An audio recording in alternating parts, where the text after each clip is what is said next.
Alors l'énergie, ça Ouais. je pense qu'il faut en avoir, de la conviction, de l'énergie. De la sincérité aussi, je pense, dans les approches, dans les propos, dans les actions. Voilà, il faut vraiment être sincère dans ce que l'on fait et puis ne jamais baisser les bras. Ça, c'est important, ouais, clairement.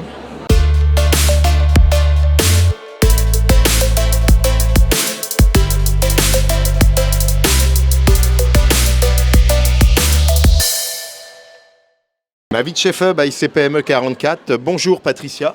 Bonjour, Patricia Créange. enchantée. Un nom merveilleux ça. Je Prédestiné ne sais peut-être, je sais pas. En tout cas, on va... J'ai pris le nom de mon mari. Bah oui, mais bon, c'était un beau nom quand même. Patricia, je suis ravi parce qu'on va parler bleu citron, on va parler de couleurs.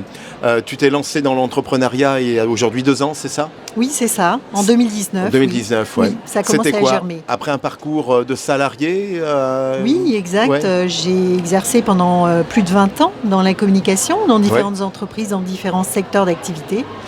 Et de fil en aiguille, j'ai glissé vers les métiers de l'accompagnement. C'est quelque chose qui me plaisait bien et j'avais envie, à mon tour, de faire découvrir des métiers, d'aider les personnes dans leur recherche d'emploi, parce que mon parcours a fait que aussi j'ai suivi un mari qui changeait de région.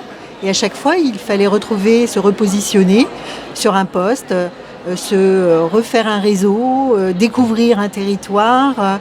Et donc j'avais envie, en tout cas, de partager aussi ces expériences et guider les personnes, parce que c'est pas si évident que ça. Ouais, un petit clin d'œil, c'est vrai que tu l'évoques, mais c'est souvent les femmes qui suivent leur mari.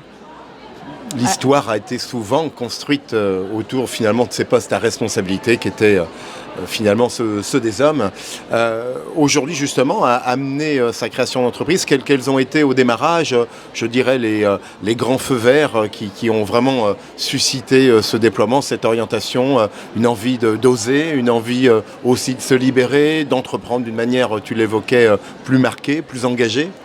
Alors, en fait, ça s'est fait un petit peu naturellement, Oui. tout simplement parce que justement, dans le cadre d'un changement de vie personnelle, je me suis retrouvée avec un petit peu de temps pour réfléchir justement à ce projet. Et je me suis dit, parce qu'au départ, je ne m'autorisais pas du tout la création d'activités. Et en fait, je me suis dit, pourquoi pas commencer à proposer des services, à acquérir de nouvelles compétences, certes, mais en parallèle, de commencer à accompagner les personnes. C'est comme ça que c'est né, tout naturellement. Et aujourd'hui encore, je rajoute juste, aujourd'hui encore, j'ai une activité salariée à mi-temps. D'accord. Et sur l'autre partie du temps, je développe Bleu Citron. C'était important finalement première question, de s'assurer avec un salaire à minima, vais-je dire, de telle manière à être plus libre encore dans son organisation pour entreprendre. C'était une assurance, vie entre guillemets, vie professionnelle. Oui, exact. Ouais. En fait, ma nature fait que je suis plutôt de nature prudente. Il faut. Donc j'ai voulu effectivement, en tout cas, assurer à minima une situation. Une bouée de sécurité. Voilà, quoi. Ouais. Exactement. Et puis de pouvoir prendre le temps de développer par ailleurs. Très bien. La deuxième notion, c'est, faut savoir aussi, je dirais, s'entourer pour conseiller, parce que quand on conseille, il faut bien conseiller. On se doute bien que forcément, lorsque sa valeur ajoutée en termes de prestataire de service, c'est d'aller nourrir finalement par le conseil. Comment, pour te donner finalement des gages d'assurance et de réussite, tu as organisé autour de toi des pools de compétences pour lancer Bleu Citron? Alors, effectivement, je me suis déjà appuyée sur les expériences d'amis qui elles-mêmes ont développé des activités. Je suis allée aussi au rendez-vous qui présentait un petit peu les acteurs aussi en matière d'accompagnement.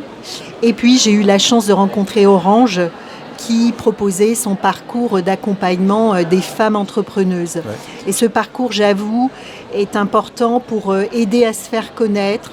On bénéficie d'ateliers qui nous sensibilisent sur la façon de mettre en avant son activité, de communiquer sur les réseaux sociaux, d'organiser des relations presse. Donc, ce sont vraiment des... Orange est vraiment orienté dans l'accompagnement sur la visibilité, en fait. Hein, c'est ça, les outils pour rendre une démarche identifiable et captable par finalement un cheptel d'autres entreprises ou de grand public en fonction de l'orientation de son entreprise. Oui. Et service, là, tu as rendu C'est beaucoup important. d'avantages, quoi. Oui, parce que ça permet de s'organiser. Ça permet aussi de constituer un réseau. Parce que, effectivement, là, pour cette saison 3 Femmes Entrepreneuses d'Orange, on est une petite vingtaine. Ça nous permet de nous retrouver, comme aujourd'hui sur ce salon Chef-Feu. Ça nous permet d'établir des connexions, de développer, effectivement, des business, hein, tout simplement. Voilà, et je dirais que moi j'y vais plutôt par capillarité, par développement de réseau, de bouche à oreille, faisant son affaire aussi au fil du temps. Tu pensais que finalement aujourd'hui et hier, la gestion de réseau, l'entre-soi était encore très masculin, c'est-à-dire que les réseaux constitués de dirigeants commerciaux de France, de Rotariens, etc., c'était quand même une majorité d'hommes. On a du mal lorsqu'on est une jeune chef d'entreprise de toc-toquer à ses portes et de fédérer un réseau. On dirait que c'est compliqué. Je ne l'ai pas ressenti. Tu ne l'as pas ressenti, non, ça non, pas vraiment. Non. Je n'ai pas fait de complexe par rapport il faut, effectivement aux activités des hommes. Je pense qu'on a toute notre... nous, femmes, avons notre place. Il y a beaucoup de réseaux, en plus, qui favorisent le développement d'activités, qui nous aident peut-être même plus que les hommes. Donc, non, moi je suis consciente de ces formidables rendez-vous qui sont dédiés aux femmes, mais je suis consciente que c'est difficile pour tout le monde. Donc voilà, non, pas plus hommes que femmes. Patricia, après 2 années maintenant, je dirais de déploiement, même s'il est sécurisé, il faut se projeter toujours sur un avenir. On sait que la démarche d'une entreprise, c'est aussi son chiffre d'affaires. Comment tu entreprends justement ce déploiement commercial? On l'évoquait bien sûr les réseaux, mais il y a peut-être aussi des ateliers complémentaires en termes de services. Comment tu t'entoures aussi pour générer le développement? C'est plutôt au niveau de coordonner nos forces, justement en rencontrant d'autres actrices par le réseau Femmes Entrepreneuses.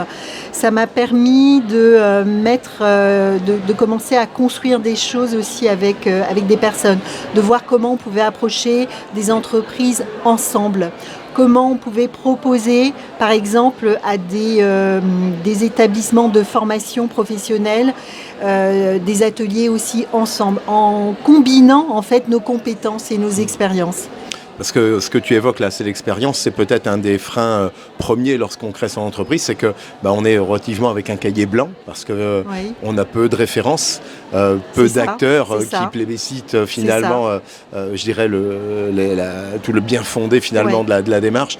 Ça, c'est compliqué. Et c'est vrai que dans Orange, tu as pu aussi retrouver des appuis. Oui, c'est vrai qu'on est un peu... Enfin, moi, personnellement, j'ai pas forcément une fibre commerciale. Aller toquer à des portes, faire connaître, c'est quelque chose de laborieux, très clairement, soyons clairs. Donc, l'idée, c'est vraiment d'essayer de toucher une bonne personne qui va, encore une fois, par capillarité... vous aider à vous positionner sur d'autres sujets. Aujourd'hui... avec, j'irais, ton expérience, elle est intéressante parce que c'est vraiment un duo avec toujours ce regard côté salarié, parce que au-delà finalement de l'assurance d'un salaire, il y a aussi tout le suivi de service d'un poste salarié.